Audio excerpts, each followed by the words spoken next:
Peshawar high court का भी decision आपको जो है वो ऑन मेरिट नहीं लगता, उसको भी आप चैलेंज कर रहे हैं, तो फिर क्या हल है और इससे क्या फ्लॉज है सुहेल अफरीदी? देखिए, हम तो अपनी आवाज कल भी उठाते रहे हैं, हम आज भी उठा रहे हैं, आइंदा भी उठाते रहेंगे।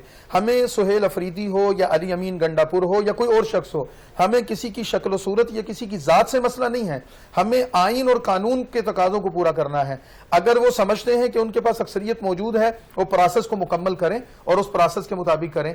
सुहेल अफरीदी साहब आए हैं, उन्होंने आते साथ ही जो तकरीर की है, उस तकरीर में मुझे बताइए कि वजीर आला मुंतखब होता है, उसके पास सूबे के इख्तियारात हैं, उसके पास फंड्स हैं, उसके सामने अहदाफ हैं, उसके सामने पूरे सूबे के अमन व अमान की और अवाम की मजमूई सूरत हाल है। उन्होंने कोई एक लफ्ज ऐसा बोला हो जो अवाम की खैरखाही के लिए हो, या अवाम को सहूलत देने के हवाले से हो, रिलीफ देने के हवाले से हो, अवाम की खिदमत के हवाले से हो, सवाए इसके कि उन्होंने भी पहले की तरह नारे लगा दिए, सवाए इसके कि उन्होंने बड़े बड़े दावे कर दिए और उन्होंने भड़के लगा दी। इससे लगता है कि ये सारा का सारा टोला मेच्योर नहीं है, ये सारा का सारा ग्रुप गैर संजीदा लोगों का है कि जो अवाम के साथ मजाक कर रहे हैं, और इस मजाक में नुकसान किसका हो रहा है? मुल्क का हो रहा है या कौम का हो रहा है?